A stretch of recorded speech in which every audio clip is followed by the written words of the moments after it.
बच्चा, तो अब हम स्टार्ट करेंगे एवोल्यूशन का रिवीजन, वो भी एकदम क्विक एंड फास्ट, और हर चीज हम इसमें कवर करने वाले हैं। सो अब स्टार्ट करते हैं आपके इंट्रोडक्शन से। सबसे पहले एवोल्यूशन होता क्या है? एवोल्यूशन है बच्चा कि आप अनरोल कर रहे हो, आप पीछे की तरफ जा रहे हो पास्ट में कि क्या हुआ था, ठीक है। So evolution is an orderly sequential changes from one form to another, ठीक है। आप क्या कर रहे हो? अनरैपिंग कर रहे हो। कोई आपको गिफ्ट मिला, आप उसको अनरैप करके देख रहे हो कि इसके अंदर क्या है, ऐसे ही। सो एवोल्यूशनरी बायोलॉजी क्या है? Study of history of life form on earth, इसको हम एवोल्यूशनरी हिस्ट्री। अब सबसे पहले कि ओरिजिन कैसे हुआ था लाइफ का, पहले क्या हुआ होगा, फिर क्या हुआ होगा, उसके बारे में पढ़ेंगे बच्चा, ठीक है। सबसे पहले यूनिवर्स आया था, और वो कब आया था बच्चा? 13.8 बिलियन ईयर अगो, और बहुत ह्यूज एक्सप्लोजन हुआ था, जिसको हमने क्या नाम दिया है बच्चा? बिग बैंग एक्सप्लोजन नाम दिया है। अर्थ बनी हमारी 4.5 बिलियन ईयर अगो पहले, और उसके 500 मिलियन साल के बाद पहली life I. So there was no atmosphere on Earth, or life appeared almost 500 million years after the formation of Earth on the Earth, that is almost 4 billion years back. तो उस समय अर्थ में क्या था? ना तो फ्री ऑक्सीजन थी, atmosphere कैसा था बच्चा? रिड्यूसिंग एटमॉस्फेयर था, ठीक है। वाटर वेपर था, CH4 CO2 रिलीज होता था मॉल्टन मास से, वोल्केनिक इरप्शंस थी, लाइटनिंग होती थी, ये सारी सिचुएशन वहां पे होती थी। यूवी रेज थी, क्योंकि ओजोन तो थी नहीं, सन से यूवी रेज आती थी, वाटर को ब्रेक करती थी, किसके अंदर? H2NO2 और H2 लाइट होती थी, एस्केप आउट करके उड़ जाया करती थी। Oxygen combined with NH3 and CH4 to form water and carbon dioxide, ये बनता था। ओजोन बनी, टेम्परेचर कूल डाउन हुआ, बारिश आई, ओशन बने, और ओशन में हमारी फर्स्ट लाइफ आई, जो कि 500 मिलियन ईयर अगो बाद आई, आफ्टर द फॉर्मेशन ऑफ। पर सबने अलग अलग थ्योरी दी, तो थ्योरीज पढ़ेंगे ओरिजिन ऑफ लाइफ की। सबसे पहली थ्योरी है थ्योरी ऑफ स्पेशल क्रिएशन, जो कहा कि भैया जो हमारा लिविंग ऑर्गेनिज्म है, जो जैसे है आज भी ऐसे ही थे, और पहले के जमाने में भी ऐसे थे, कोई चेंज नहीं हुआ। The diversity was always the same since creation and will be same in the future. Future में भी कोई बदलाव नहीं होने वाला, और अर्थ हमारी 4000 साल पुरानी अर्थ है, ठीक है। फिर आई cosmic theory, that is theory of panspermia. इन्होंने कहा कि जो हमारी लाइफ है वो दूसरे प्लेनेट छोड़ के आई है, हमारे प्लेनेट में फेवरेबल जगह मिल गई, फेवरेबल चीजें मिल गई, फेवरेबल आपका कंडीशंस मिल गई, तो ऑर्गेनिजम्स ग्रो करने लगे। और आज भी एस्ट्रोनॉमर्स का फेवरेट आइडिया है, आपका एनसीईआरटी की लाइन है, प्रीवियस ईयर क्वेश्चन भी है, ठीक है। स्पॉन्टेनियस जनरेशन, जिसको हम कहते हैं एबायोजेनेसिस, साइंटिस्ट कह रहा है कि नॉन लिविंग से लिविंग बन गया, ये है आपका क्या? spontaneous generation, that life came out from the decaying rotting matter like straw and the mud etc. उसके बाद कहता है कि नहीं, ऐसा नहीं हुआ था, लाइफ आई है from living to living, that is theory of biogenesis. And किसने ये आपका डिसअप्रूव किया? Theory of spontaneous generation, Louis Pasteur. इसने बोला कि भैया प्री एग्जिस्टिंग से न्यू लाइफ आती है, आपकी नॉन लिविंग से न्यू लाइफ नहीं आती है। उन्होंने कहा life originate from the pre existing life. Louis Pasteur demonstrated that life comes only from the pre-existing life and disapproved the theory of spontaneous generation. इन्होंने कहा कि उन्होंने एक स्वान नेक जैसा फ्लास्क रखा, और उन्होंने एक्सपेरिमेंट प्रूव किया, और उन्होंने कहा कि न्यू लाइफ, आपकी न्यू ऑर्गेनिज्म जो है, प्री एग्जिस्टिंग ऑर्गेनिज्म, सही थी इनकी बात, कोई गलत बात नहीं थी, पर वो ये नहीं बता पाए कि पहली लाइफ कैसी आई, और वो बताने के लिए बहुत मेहनत लगी। और क्या हुआ? आपके हीरो थे एक, जिन्होंने ये लाइफ आपको बताई, हीरो थे, HERO, H for हेल्डन, E for कहाँ से थे? इंग्लैंड से थे, R फॉर रशिया, ठीक है, और कहाँ से थे? Oparin was a scientist and Russia से थे, ठीक है। तो ये आपको हीरो याद रखना है, आपका क्वेश्चन सॉल्व। इन्होंने बताया कि जो लाइफ आई है ना बच्चा, वो लाइफ आई है आपके नॉन लिविंग से, पर उसके बाद आपकी सारी लाइफ लिविंग से ही है, non living to living and from living to living, हमेशा के लिए, ठीक है। So originated from non-living organic and inorganic molecules such as sugar, proteins, nucleic acid. Abiogenesis first, later biogenesis. ठीक है बच्चा, फिर है आपका यही एक्सपेरिमेंट जो है इसका प्रूफ दिया गया कि ये जो थ्योरी है क्या ये सही है। सो यूरे एंड मिलर ने 1953 में एक्सपेरिमेंट किया और कहा कि यार यही हुआ था, और 18 डेज तक इनका एक्सपेरिमेंट चला और इनको क्या मिला, वहां पर उन्होंने वही सारी कंडीशन दी। और कंडीशंस क्या थी बच्चा वहां पर, आपकी high temperature, volcanic storm, reducing atmosphere, gases CH4, ammonia, water, hydrogen, ये सारी कंडीशंस थी। और बहुत हाई टेम्परेचर दिया 800 डिग्री सेल्सियस, और अमाइनो एसिड्स बने glycine, alanine and aspartic acid. और गैसेस की रेशियो में भी क्वेश्चन आता है, रेशियो क्या है इसकी 2:1:2 की रेशियो। और इसको याद करने के लिए बच्चा याद रखना हम HAM, H for hydrogen, A for ammonia, M for methane इस 2:1:2 की रेशियो में हुआ।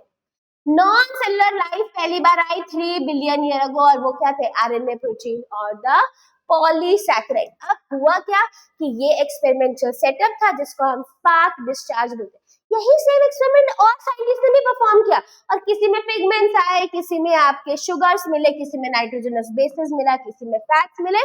तो यस, केमिकल थ्योरी जो थी वो उसको फाइनलाइज किया गया कि हाँ यही हुआ होगा और कुछ नहीं हुआ होगा, क्योंकि और किसी का प्रूफ तो हमें आज तक मिला ही नहीं। पैंसपर्मिया जो था वो आज भी एस्ट्रोनॉमर्स को लगता है, क्योंकि और भी मीटेरॉइड्स का कंपोजिशन सेम है, पर उसका कोई श्योर प्रूफ नहीं है। So we can say finally कि हाँ यही है। सो इसीलिए ये मोस्ट एक्सपेक्टेड थ्योरी थी। फिर ओपन एंड हार्डन ने, वो तो उनका था केमिकल एवोल्यूशन। अब ये बताएंगे कि कैसे लाइफ आई। तो यहाँ पर देखेंगे सबसे पहले आपका इनऑर्गेनिक मॉलिक्यूल, उससे बना सिंपल ऑर्गेनिक, फिर कॉम्प्लेक्स ऑर्गेनिक, फिर बने आपके प्रोटोबायोन्ट्स, फिर डीएनए बेस्ड जेनेटिक सिस्टम, पहली life I, RNA was the first life, और ये क्या हुआ, प्रोकैरियोट्स। फिर सबसे पहले आपके क्या आए, कीमो हेटेरोट्रॉप्स, फिर आए कीमो ऑटोट्रॉप, फिर आए फोटो ऑटोट्रॉप्स। ये सब कैसे थे, एनारोब्स थे, ठीक है। फिर एरोबिक फोटो ऑटोट्रॉप्स आए, और इसी से क्या आया, यूकेरियोट्स। बच्चा ये प्रीवियस ईयर क्वेश्चन है, ये आपके एनसीईआरटी में इंक्लूडेड नहीं है, but it is a very very very important previous year question. तो आपसे सीक्वेंस अरेंज करने को पूछ ले जाता है। अब ये तो ओरिजिन लाइफ का प्रूफ हो गया, पर एवोल्यूशन हुआ इसका प्रूफ क्या। तो हमारे पास हमने ढूंढे हैं एविडेंसेस, और हमने कहा कि भैया हमारे को बताओ कि कैसे एवोल्यूशन हुआ। सबसे पहला एविडेंस जिसका नाम है बच्चा पैलेंटोलॉजिकल एविडेंस। पैलेंटोलॉजी क्या है, स्टडी ऑफ फॉसिल्स। फॉसिल्स क्या होते हैं बच्चा, कुछ remains of the dead and decaying plants and animals, इनको हम क्या कहते हैं, फॉसिल्स, जो कि सबसे ज्यादा कहाँ मिलती है, सेडिमेंट्री रॉक्स में पाई जाती है।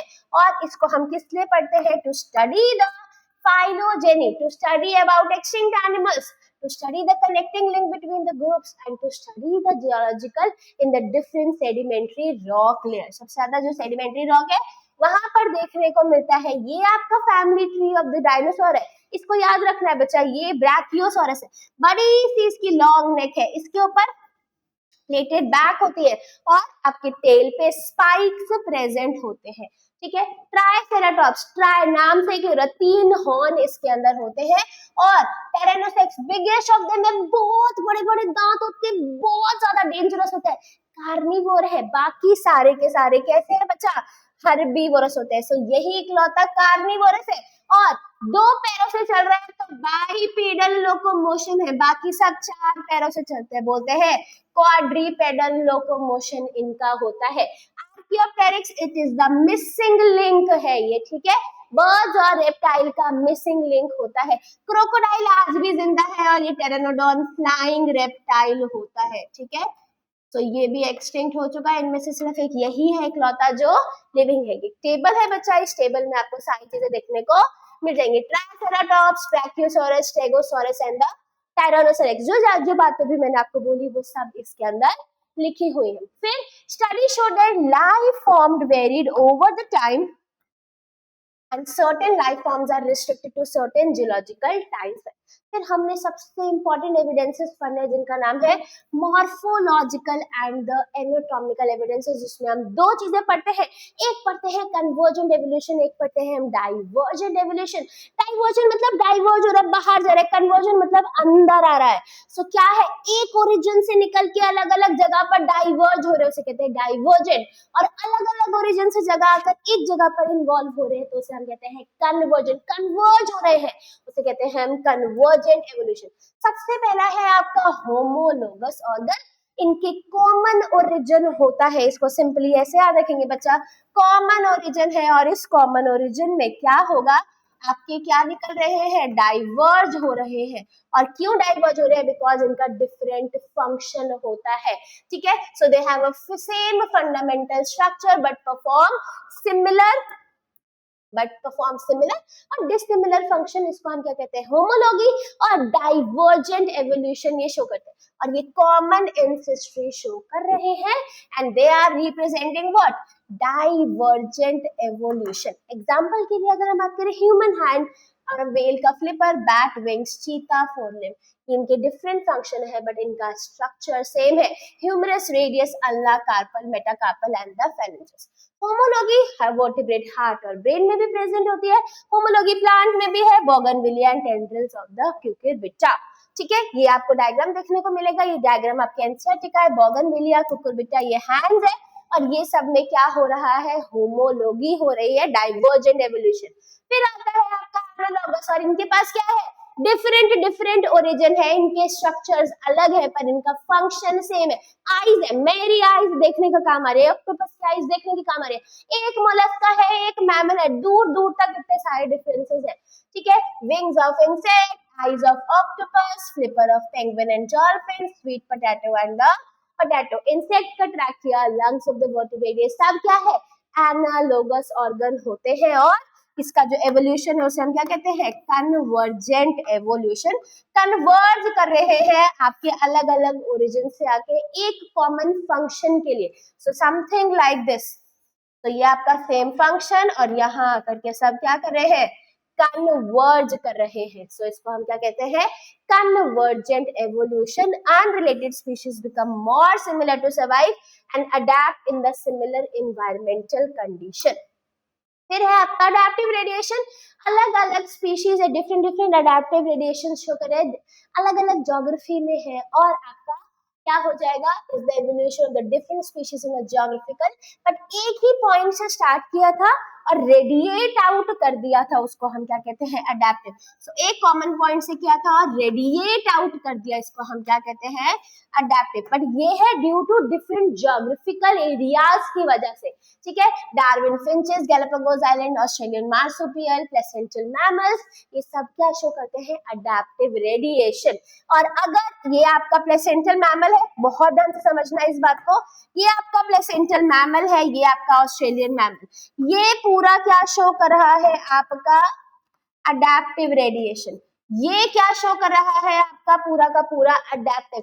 पर दोनों आपस में क्या शो करते हैं, ये एंटीटर, नमबैक, ये दोनों आपस में क्या शो करते हैं, कन्वर्जेंट एवोल्यूशन, ठीक है। सो एक पूरा अडैप्टिव, एक पूरा अडैप्टिव, दोनों आपस में क्या शो कर रहे हैं, कन्वर्जेंट एवोल्यूशन ये शो करते हैं। ऑल्सो अगर हम याद करने के लिए देखिए तो इसके अंदर आपको कैसे याद रखना है, बहुत सिंपल, सो ऐसे याद रख लेना, ma'am, HMAM, ma'am, MAM, ma'am, loves, face, book and WhatsApp, है ना। सो ये निमोनिक से याद हो गया। इसके अपोजिट वाले सारे, मोल, मार्सुपियल, ये दोनों आपस में क्या शो करेंगे, कन्वर्जेंट।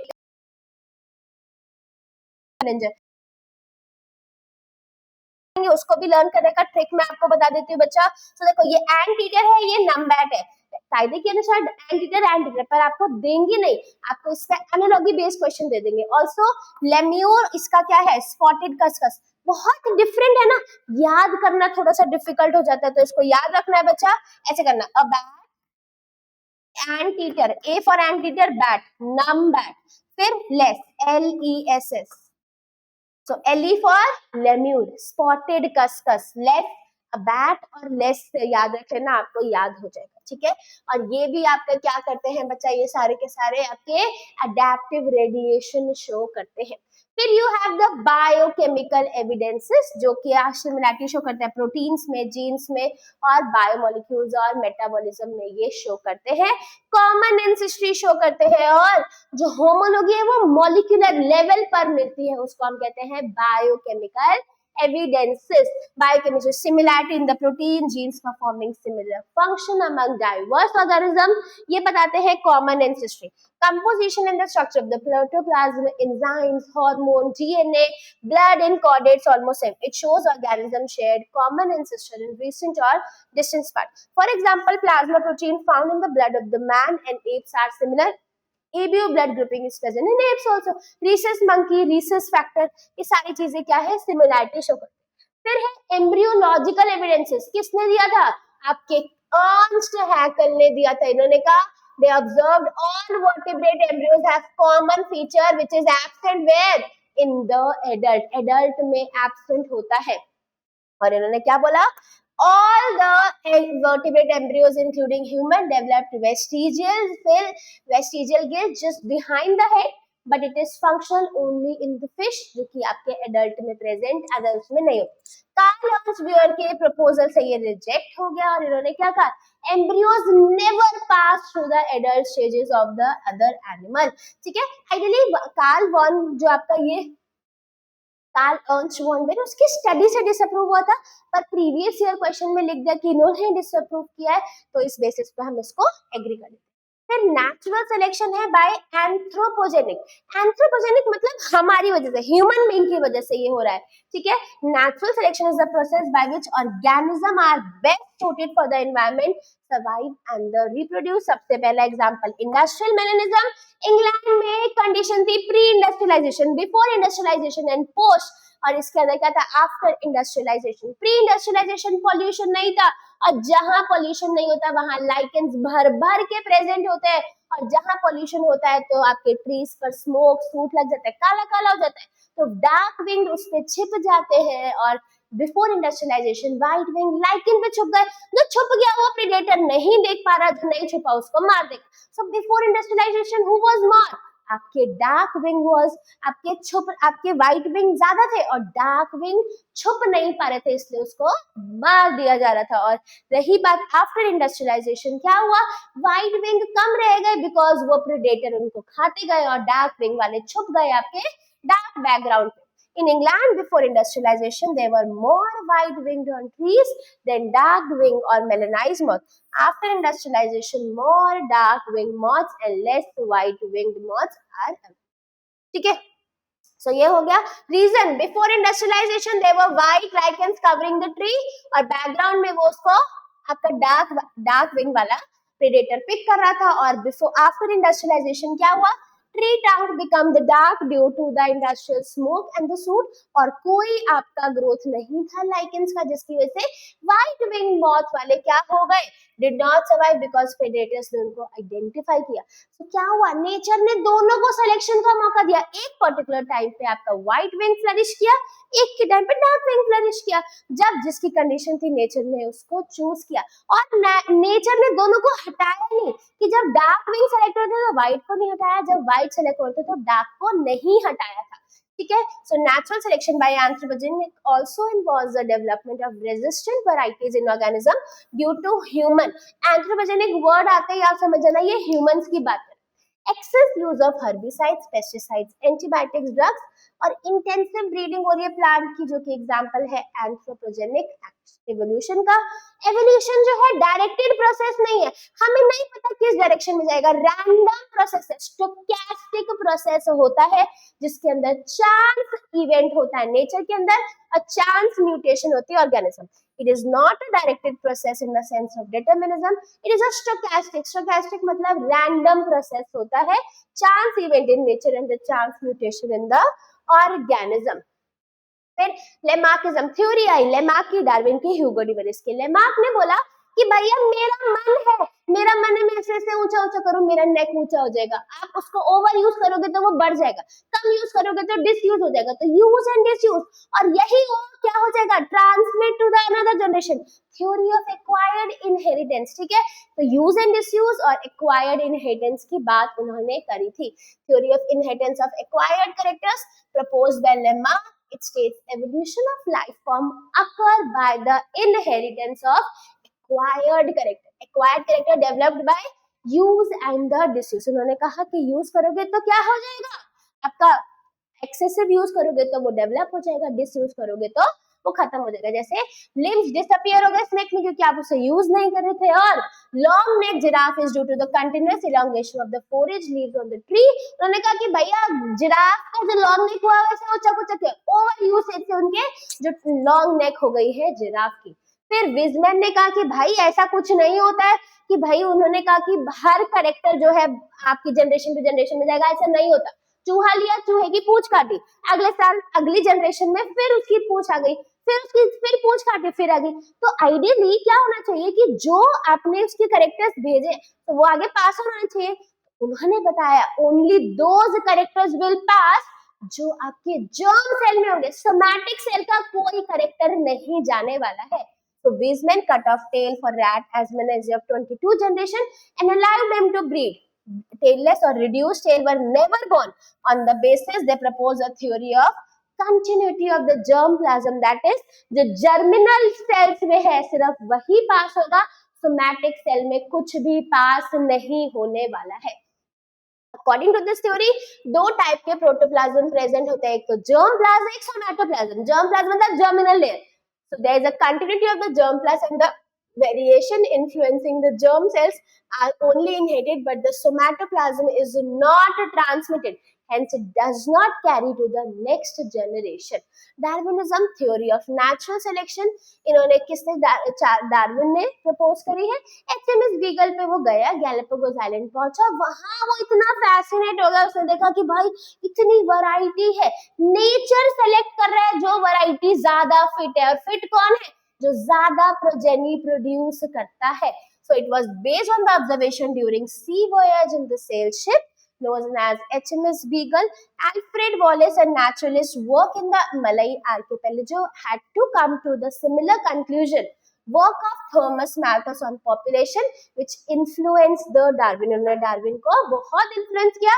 डार्विन की दो की कंसेप्ट है, एक था ब्रांचिंग डिसेंट की, एक एंसेस्टर से नीचे आपके डिसेंडेंट आए जा रहे, मॉडिफिकेशन हो जा रहे, डिसेंडेंट आए जा रहे, और नेचर सेलेक्ट करता है। और नेचर किसको सेलेक्ट करेगा, whosoever is more fit, and who is more fit, जो ज्यादा ऑफस्प्रिंग भेजने वाला है। So the branching descent explain all organisms are modified descendant of the previous life form. Natural selection, colony A bacteria, colony B. So B अगर अपने अंदर variation नहीं लाएगा और अगर कोई वेरिएशंस आ गए तो वो मर जाएंगी colony. Bacterial colony A show natural variation when environmental change only with a favorable trait B survive and reproduce. तो मतलब अगर आपने वेरिएशन नहीं लाई तो आपकी बॉडी सर्वाइव नहीं कर पाएगी, नेचर सेलेक्ट नहीं करेगा अगर आप उतने एलिजिबल नहीं होंगे। बैक्टीरिया में बहुत जल्दी एवोल्यूशन हो जाता है, पर अगर हम लोगों को हायर ऑर्गेनिज्म की बात करते हैं तो मिलियंस ऑफ इयर्स लग जाते हैं। तो ये आपका fitness means ability to survive and reproduce, it is based on the inherit traits, ठीक है। So whosoever is more fit आपका selected by the nature. Natural selection based on the following fact: overproduction, limited natural resources, struggle for existence, heritable minor variation, survival of the fittest or the evolution or the speciation। तो वो कह रहा है कि बहुत छोटी छोटी सी variation है, क्यों है ये नहीं बता पाया क्योंकि वो बात नहीं कर पाया था क्योंकि वो आपका जो वेरिएशन है वो क्यों है, और वो कह रहा है हेरिटेबल है, एक जनरेशन से दूसरी जनरेशन में वो पास ऑन हो रही है। स्ट्रगल करना पड़ता है, कॉम्पिटिशन होता है इन सब के बीच में। फिर उसके बाद है theory of evolution by the Hugo डिवरिस।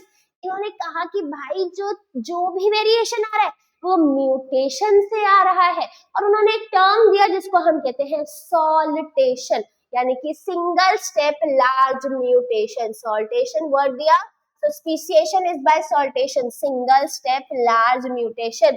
और उन्होंने कहा कि म्यूटेशन ही है जिसकी वजह से वेरिएशन आता है, और ह्यूगो डी वरिस ने किस पर काम किया है? Mutation theory of evolution. और कौन सा? इस पे ओइनोथीरिया लेमार्कियाना, जिसको हम कहते हैं इवनिंग प्रिमरोज, और ये बताती है कि म्यूटेशन से हो रहा है, ना कि छोटी छोटी वेरिएशन से। डार्विन भैया कह रहे थे कि भैया स्मॉल होती है वेरिएशन, स्मॉल है, माइनर है और डायरेक्शनल है।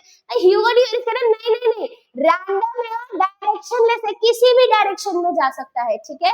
सो ग्रेजुअल है, रैंडम है, सडन है और डायरेक्शनल वेरिएशन है, सिंगल स्टेप लार्ज म्यूटेशन, ये उसका क्राइटेरिया था। फिर मॉडर्न सिंथेटिक थ्योरी आई और उसमें बताया गया कि भाई ऐसा नहीं होता है। आइडियली कैसा है कि एवोल्यूशन भी कराता है, नेचुरल सिलेक्शन भी कराता है, और भी फैक्टर्स हैं जिसकी वजह से एवोल्यूशन हो रहा है। नेचुरल सिलेक्शन है, आपका म्यूटेशन है, जिसकी वजह से एवोल्यूशन होने वाला है। सो फिर आपका एक प्रिंसिपल आया, हार्डी-वेनबर्ग प्रिंसिपल। अगर ये प्रिंसिपल फॉलो होता है दैट मींस एवोल्यूशन नहीं हो रहा, और अगर ये प्रिंसिपल फॉलो नहीं होता है that means the population is जो क्या है, एवोल्यूशन हो रहा है, ठीक है। वो कह रहा है it state that allele frequency in the population are stable and constant है from one generation to another in the absence of the evolutionary influences। सारे evolutionary influence absent है। जीन पूल क्या है? Total gene and their alleles constant है। Constant सिर्फ तब होगा जब एवोल्यूशन नहीं हो रहा होगा। अगर ये डिस्टर्ब हुआ मतलब एवोल्यूशन हो रहा होगा। इन अ डिप्लॉयड PQ जो होता है आपका, सो ये आपको याद रखना है बच्चा, Hardy Weinberg, P plus Q is equals to 1। P है डोमिनेंट, Q है रेसेसिव। ये P और Q है आपके अलील्स, जीनोटाइप्स नहीं है। और यही हम इसका स्क्वायर बोथ साइड कर देंगे, P square plus Q square plus 2PQ is equals to 1। So ये क्या हो जाएंगे? जीनोटाइप। ये होमोजाइगस डोमिनेंट, ये हेड होमोजाइगस रिसेसिव, ये हेटेरोजाइगस डोमिनेंट, ये क्या है आपके जीनोटाइप्स है, ठीक है। सो ये क्या हो जाएगा? Frequency of allele causes disturbance in the genetic equilibrium, this is due to evolution. जब भी एवोल्यूशन होगा ये इक्विलिब्रियम डिस्टर्ब होगा और आपको पता चल जाएगा कि यस एवोल्यूशन हो रहा है। और अगर ये डिस्टर्ब नहीं हुआ that means evolution is not occurring, right. So ये आपने देख लिया, इसके बेस पे क्वेश्चंस भी आपने सॉल्व कर। कौन कौन से फैक्टर्स है जो हार्डी-वेनबर्ग को अफेक्ट करते हैं या फिर यू कैन से फेवर करते हैं? सो ये जो सारे फैक्टर्स है, 5 फैक्टर्स, ये अगर एब्सेंट होंगे तो ये फेवर करेंगे और अगर ये प्रेजेंट होंगे तो ये डिस्टर्ब करेंगे। तो क्वेश्चन में देख लेना, सो हु डिस्टर्ब, सो ये सारे फैक्टर्स अगर प्रेजेंट होंगे सो डिस्टर्ब्स द HWE, और फेवर करना हो तो क्या बोलेंगे? ये सारे फैक्टर्स क्या करने होंगे? खत्म करने पड़ेंगे जो फेवर कर रहे हैं, ठीक है। सो कौन कौन से फैक्टर है? सबसे पहला जीन माइग्रेशन, जीन का माइग्रेशन हो रहा है एक जगह से दूसरी जगह। अगर जीन का फ्लो, अब एक पॉपुलेशन से दूसरी पॉपुलेशन में जो जीन्स ट्रांसफर हो रहे हैं कहते हैं जीन फ्लो। बहुत मल्टीपल जीन फ्लो हो रहा है तो कह रहे हैं कि माइग्रेट ही कर गया, ठीक है। तो इसे क्या कहेंगे? आपका gene flow occurs if the gene migration happens. Bar bar gene migrate हो रहा है तो उसको हम क्या कह देंगे? फ्लो, बह गया है, जीन फ्लो हो जाएगा, ठीक है। फिर है जेनेटिक ड्रिफ्ट, बाय चांस होता है, स्मॉल पॉपुलेशन में होता है, आइसोलेटेड, स्मॉल आइसोलेटेड पॉपुलेशन के अंदर ये होता है और इवेंट बिल्कुल बाय चांस होता है। और आपका जो जेनेटिक ड्रिफ्ट होता है उसकी 2 आपकी रैमिफिकेशन होती है। पहली रैमिफिकेशन क्या है बच्चा? आपकी बॉटल नेक इफेक्ट और फाउंडर्स इफेक्ट। तो ये आप याद रखना, so bottle neck effect and the founder's effect ये होता है इसके अंदर, ठीक है। सो ये हो गया the accidental gene flow causing change in the frequency, by chance है, एक्सीडेंटल है। Sometimes the change in frequency is so different that the new population become a different species, और जो ड्रिफ्टेड पॉपुलेशन है उसे हम क्या कहते हैं? Founders effect. Sometimes there is a sharp reduction of the population size by the environmental events such as drought, flood and any natural calamity, जिसको हम क्या कहते हैं? bottleneck effect. Mutation, new phenotype बन रहे हैं over few generation, this leads to speciation. फिर genetic recombination, reshuffling of the genetic due to the crossing over. meiosis 1 में आपका genetic recombination हो रहा है जिसकी वजह से आपका नेचुरल सिलेक्शन 3 टाइप का होता है। 3 टाइप में आपको बस याद रखना है बच्चा, अगर आपका ये ग्राफ है, मीडियम वाला फेवर किया है, इसे कहते हैं हम स्टेबलाइजिंग। अगर आपकी कोई एक डायरेक्शन करी है तो उसे कहते हैं डायरेक्शनल, और आपका दोनों एक्सट्रीमिटी चूज करे हैं, लोएस्ट भी हाईएस्ट भी, इसको हम क्या कहते हैं बच्चा, disruptive. So we have 3 type, आपका स्टेबलाइजिंग, डायरेक्शनल एंड द आपका डिसरप्टिव। ठीक है, सो 3 टाइप होते हैं। Stabilizing, more individual acquire mean character value when variation is reduce, जैसे body weight of the new born, ये आपका क्या है, स्टेबलाइजिंग सिलेक्शन है। Directional selection, individual of one extremes are more favoured, और डिसरप्टिव में बोथ एक्सट्रीमिटी फेवर होते हैं। Industrial melanism is an example of the directional selection, और डिसरप्टिव का एग्जांपल क्या है, shell patterns in the limpet. ठीक है बच्चा, चलो आगे, ये बहुत इंपॉर्टेंट है, ब्रीफ एवोल्यूशन ऑफ द, आपका brief account of the evolution. ठीक है, प्लांट में, इसको कैसे याद रखना है बच्चा, ये क्या है आपका, इसको आप बोलेंगे चैनल की टीआरपी। ठीक है, तो क्लोरोफाइट, ट्रेकियोफाइट, राइनाटाइट, साइलोफाइटर, और इससे फर्दर आपका ये पूरा का पूरा होने वाला है, आपका एवोल्यूशन इनके अंदर होने वाला है। ऑल्सो इफ आई से बच्चा कि आपके अंदर, इसके अंदर क्या है, आपके 4 आपके एराज होते हैं, फिर उसके पीरियड्स होते हैं, फिर उसके इपॉक्स होते हैं। तो आपको हमें एक टेबल बताएंगे और इस टेबल से आपको पूरा सॉल्व करेंगे। फिर what you have the time scale of the earth, इसके अंदर आपका बच्चा क्या होने वाला है, दैट इज, इसके अंदर ये क्या है आपका, रेप्टाइल्स का आपका ये जियोलॉजिकल टाइम स्केल है, ये पूरा का पूरा इसके अंदर। फिर हम बात करेंगे इसकी, जो आपके 4 एराज मैंने आपसे बात करी है, एक है आपका पेलियोजोइक एरा, ठीक है, Paleozoic, Mesozoic and the Cenozoic. एक मेंशन नहीं है पर वो प्रीवियस ईयर क्वेश्चन है, और उसका नाम क्या है बच्चा, प्रोटियोजोइक एरा, प्रोटीरोजोइक एरा। इस प्रोटीरोजोइक एरा के अंदर, आई थिंक वो नेक्स्ट शीट पर प्रेजेंट होगा, यस, तो इट वाज प्रोटीरोजोइक एरा, और प्रोटीरोजोइक एरा में लोअर इनवर्टिब्रेट्स आए थे, अर्थ का ओरिजिन होता है, ओरिजिन ऑफ अर्थ, इनवर्टिब्रेट्स आए थे, ये सारी चीजें इनके अंदर हुई थी। ऑल्सो अगर हम बात करें पैलियोजोइक, मीसोजोइक, सीनोजोइक, पैलियोजोइक में क्या हुआ था आपका, Cambrian, Ordovician, Silurian, Devonian, Carboniferous, Permian. Mesozoic में ट्रायसिक, जुरासिक, क्रिटेशियस, सीनोजोइक में टर्शरी और द क्वाटरनरी, और फर्दर ये आपके क्या है, epochs, Palaeocene, Eocene, Oligocene, Miocene, Pliocene, Pleistocene and the recent Holocene.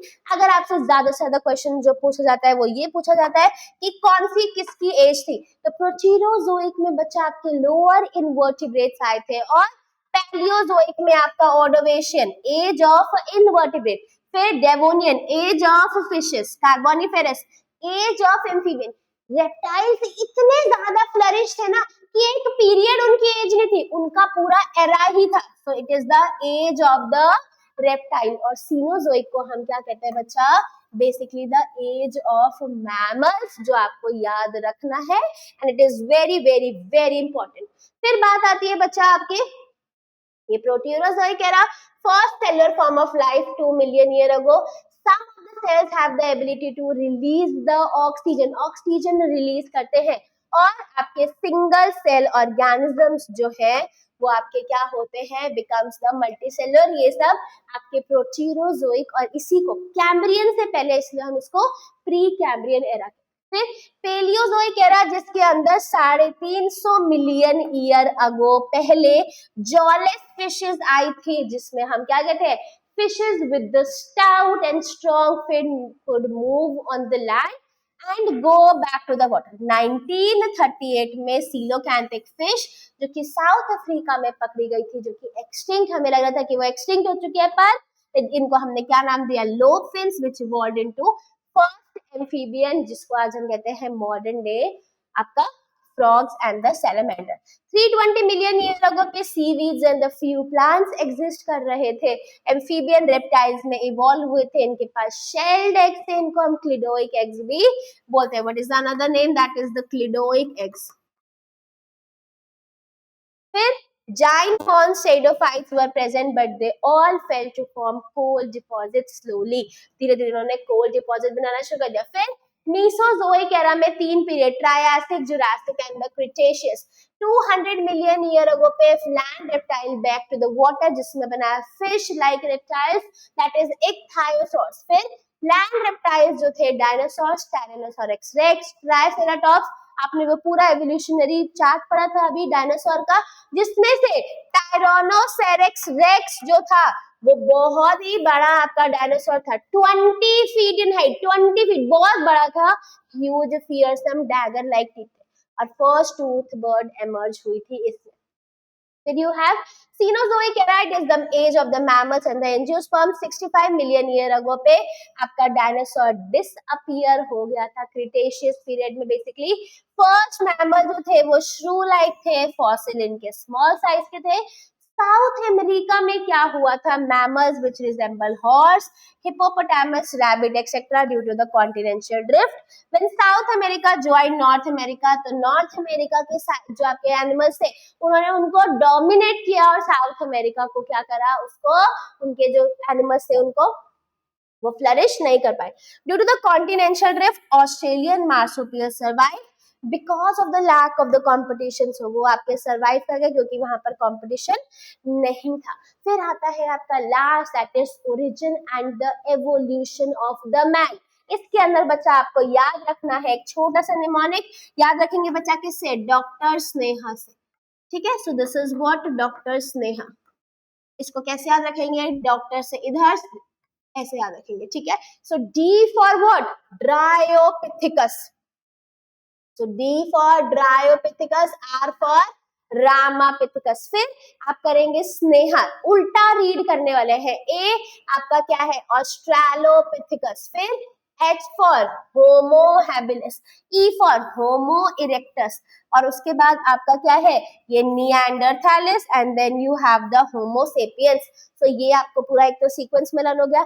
इनका जो आपका जो प्रायोरिटी था ये क्या है? इंक्रीजिंग क्रेनियल कैपेसिटी है. ठीक है, धीरे धीरे धीरे इनका क्रेनियल कैपेसिटी जो है बढ़ता जाता है. फिर 15 मिलियन ईयर अगो पहले क्या था आपका? ड्रायोपिथिकस. रामापिथिकस थे, हेयरी थे और गोरिल्ला और चिंपैंजी की तरह वॉक करते थे. ट्रायोपिथिकस और रामापिथिकस पे क्वेश्चन आता है. ड्रायोपिथिकस वाज एप लाइक और Ramapithecus was more man like. सो आपको पता है राम जी, राम भगवान हमारे जैसे दिखते थे, तो Ram means man like, Ramapithecus was more man like. ठीक है, 3 से 4 मिलियन ईयर अगो मैन लाइक प्राइमेट्स और हाइट जो थी अप टू द 4 फीट थी. कैसे? Fossils of the man like. और ये कहाँ पे मिले थे बच्चा? इथियोपिया और तंजानिया में मिले थे. ठीक है, 2 million year ago australopithecines lived where? In the east. आपका अफ्रीकन ग्रासलैंड में हंट कर रहे थे किससे? स्टोन वेपन से और फ्रूट्स खाते थे. फिर Homo habilis first human like beings है, बिल्कुल मीट नहीं खाते थे और उनकी क्रेनियल कैपेसिटी 650 टू 800 सीसी. आपके 1.5 मिलियन ईयर अगो पहले जावा मैन, होमो इरेक्टस, लार्ज इनका ब्रेन साइज था, that is 900 CC. Fossil discover हुआ था जावा में 1891 के अंदर. और फिर 10 लाख से 40,000 ईयर्स अगो होमो निएंडरथैलिस या फिर निएंडरथल मैन. ब्रेन कैपेसिटी है 1400 सीसी एंड कहां पर थे? East in the central Asia. Use hide to protect their body, buried their. 75,000 to 10,000 years ago ice age आई थी. होमो सेपियंस यानी कि हम लोग, इनकी जो ब्रेन कैपेसिटी थी वो 1350 सीसी. प्रीवियस ईयर क्वेश्चन है बच्चा ये. ठीक है, arose in Africa and move across the continent and developed into distinct races. Prehistoric cave developed 18,000 year ago. और ये जो पेंटिंग मिली थी वो का Bhimbetka rock of the Madhya Raisen district of the Madhya Pradesh. Agriculture और ह्यूमन सेटलमेंट 10,000 साल पहले आया था. और एक ये डायग्राम है, ये है आपका एडल्ट चिंपैंजी, बेबी चिंपैंजी और हम लोगों का. सो जो बेबी चिंपैंजी का जो स्कल है वो हमारे स्कल से मैच करता है और आपके एडल्ट चिंपैंजी से मैच ज्यादा नहीं करता. So comparison of the skulls of the adult modern human being, baby chimpanzee and adult chimpanzee, the skull of baby chimpanzee और more like adult human skull than adult chimpanzee skull. With this we have completed our chapter bacha. Thank you so much. And I hope आपको ये lecture अच्छा लगा हो। मुझे comment section में बताना कि आपको कैसा लगा। Also if there is any doubt you can ask me. Thank you.